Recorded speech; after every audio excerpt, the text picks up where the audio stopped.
Bom dia. Neste dia, 17 de março, um dia em que podemos ver a luz do sol brilhando maravilhosamente aqui nessa cidade de São Paulo. Quero falar um pouco sobre a fé, baseada aqui no texto de Hebreus 11. Hebreus 11 é o texto bíblico que fala de maneira mais prática sobre a fé.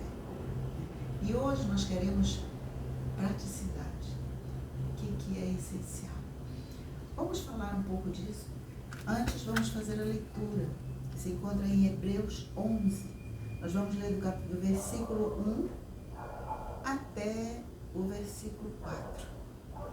Diz assim, essa é uma linguagem bem contemporânea, muito linda.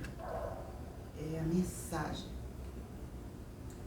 O fato essencial da existência é que esta confiança em Deus, esta fé, é o alicerce sólido que sustenta qualquer coisa que faça a vida digna de ser vivida. É pela fé que lidamos com o que não podemos ver. Foi um ato de fé que distinguiu nossos antepassados, elevando-os acima da multidão. Pela fé, vemos o mundo trazido à existência pela palavra de Deus, o que foi criado e que podemos ver por meio do que não vemos. Por um ato de fé, Abel apresentou a Deus um sacrifício melhor que o de Caim. Foi aquilo em que ele acreditava, não o que ele trouxe, que fez diferença. Pelo que Deus observou, pôde aprová-lo e considerá-lo justo. Após todos estes séculos, aquela fé continua a chamar a nossa atenção. Vamos continuar até o versículo 6. Diz assim, por um ato de fé, Enoque escapou da morte. Eles o procuraram e não o encontraram, pois Deus o tinha tomado. Sabemos com base num testemunho confiável que antes de ser tomado, ele agradou a Deus. É impossível agradar a Deus a não ser pela fé. Por quê? Porque qualquer um que deseja se aproximar de Deus deve crer que Ele existe e que se preocupa o bastante para atender aos que o procuram. A fé aqui é a parte central de tudo que nós vamos falar, que move a nossa vida. Aliás, sem fé em Deus, não há sentido na nossa vida. Nós vimos que as pessoas que creram em Deus não é uma fé vazia, não é simplesmente a fé em qualquer coisa, é a fé em Deus, é a confiança em Deus, é crer que Ele existe, que quando você vai conversar com Ele, você sabe que existe um ser vivo ali, com os ouvidos abertos, atento às suas orações, aos seus pedidos, aos seus agradecimentos. Ele vê, ele quer ouvir a sua voz, mas ele já sabe tudo que vai sair da sua boca e sabe também das motivações. Se você crê, você fala com convicção com Deus, isso toca o coração dele a ponto dele se sentir agraciado, agradado, vamos dizer assim como Enoque o agradou. Enoque não passou pela morte como cada um de nós vai passar ainda, ou se Cristo não vier. Ele foi tomado por Deus e ele saiu daqui da terra. Mas dizem os testemunhos acerca dele que ele agradou a Deus e foi pela fé. Enoque andou pela fé e isso agradou a Deus, e agiu dessa forma com ele.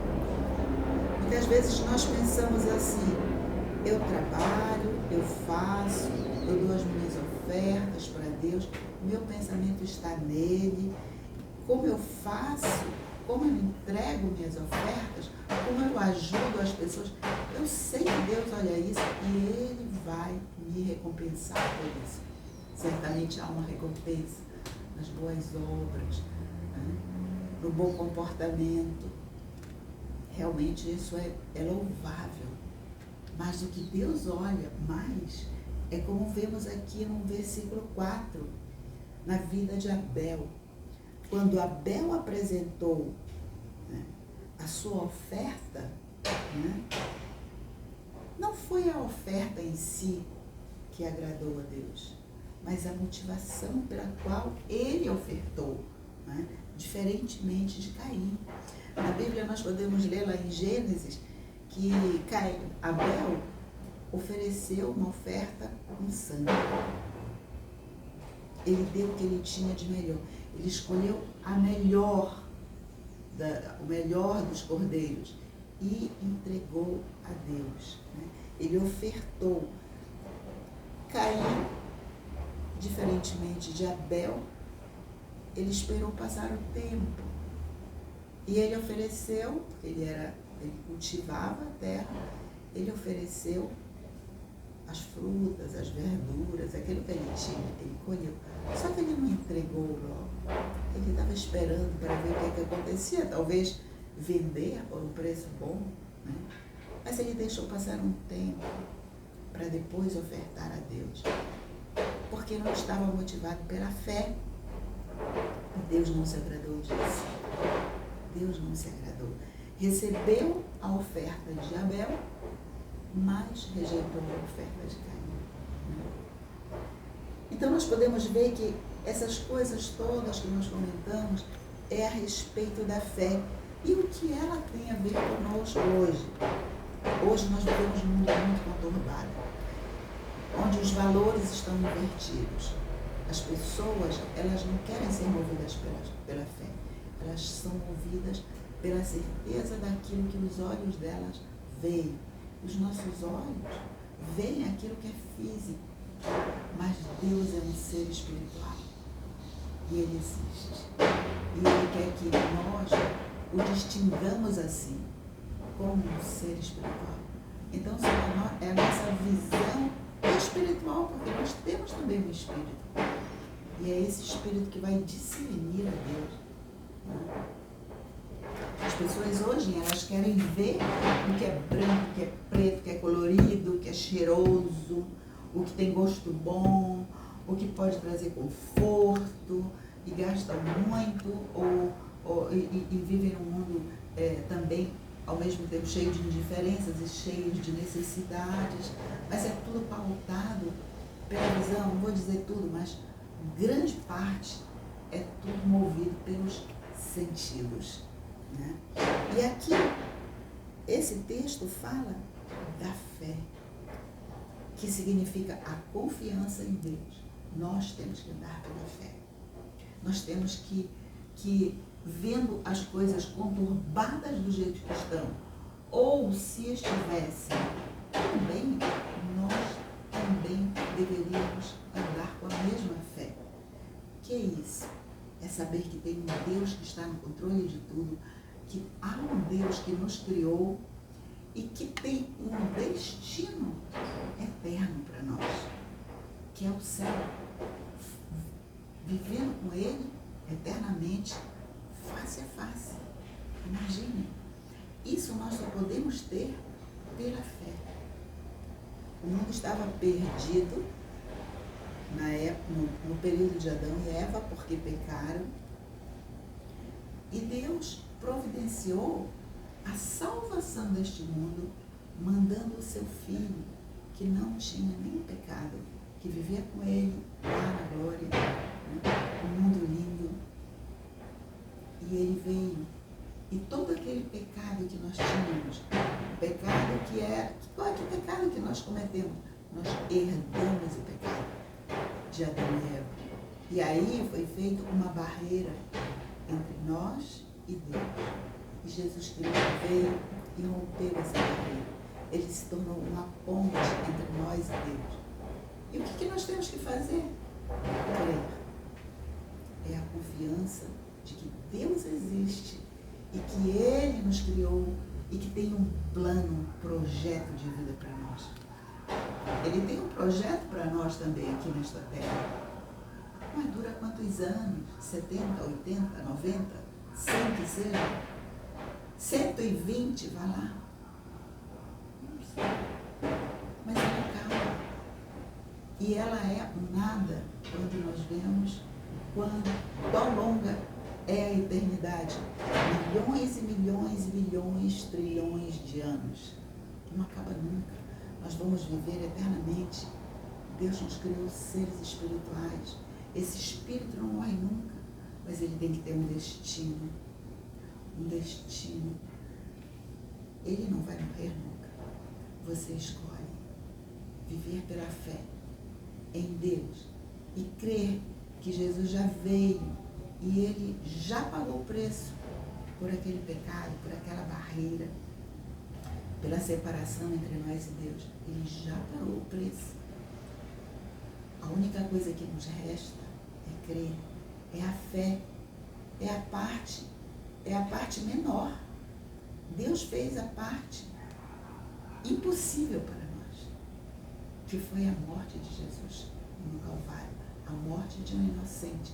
Entregou a sua vida completamente. A nós cabe crer. Você, do jeito que você está, onde você está, você pode tomar essa decisão e dizer: eu creio em Deus, creio no caminho que Ele fez para mim, do projeto que Ele tem de salvação para a minha vida e de um relacionamento real com Ele. Eu creio nisso. Eu quero viver completamente pela fé. Eu não posso andar pelas minhas vistas, as minhas vistas me enganam. Além do mais, por mais sabedoria que eu tenha no mundo, esse mundo é finito, ele se acaba. Hoje nós vivemos neste tempo de pandemia e este tempo está mostrando toda a nossa fragilidade, está quebrando com todas as nossas, os ídolos que nós temos. A OMS, a medicina, né? As medicações, as vacinas, em tudo nós colocamos nossa esperança. A nossa esperança tem que estar, em primeiro lugar, no Deus vivo e verdadeiro.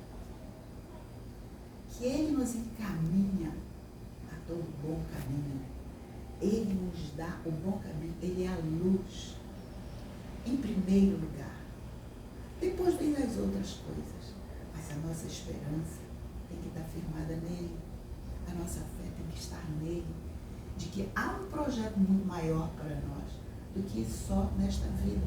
Porque se a nossa fé se restringir apenas à vida aqui na terra, diz o apóstolo Paulo, numa das suas epístolas, que nós somos os mais miseráveis dos homens. A nossa esperança está no céu, está no Criador, está no autor e consumador da nossa fé, Jesus Cristo.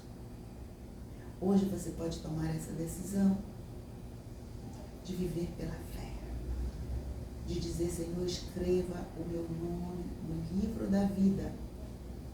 Eu vou viver aqui o tempo que o Senhor planejou para mim. Vou viver plenamente. Mas escreve o meu nome no livro da vida, porque um dia eu vou me encontrar com o Senhor. Eu te abençoo com esta mensagem, meu irmão. Eu te abençoo e desejo do fundo do meu coração que você se torne um filho de Deus no pleno significado da palavra. Filho de Deus, co-herdeiro com Cristo, irmão de Cristo, sendo Ele também o seu Senhor, o seu dono, e descansar nas mãos dele, porque os planos dele são infalíveis, são excelentes e são perfeitos. Que Deus nos abençoe e nos transforme pelo poder dessa palavra. Que a nossa fé seja exercitada com esta palavra, com estes exemplos. Que Deus nos abençoe e nos dê um maravilhoso dia. Meditação na palavra, com cânticos que honrem a Deus e com a satisfação de saber que tem um Deus vivo, que nos ama e que nos tem na palma das suas mãos. Um bom dia.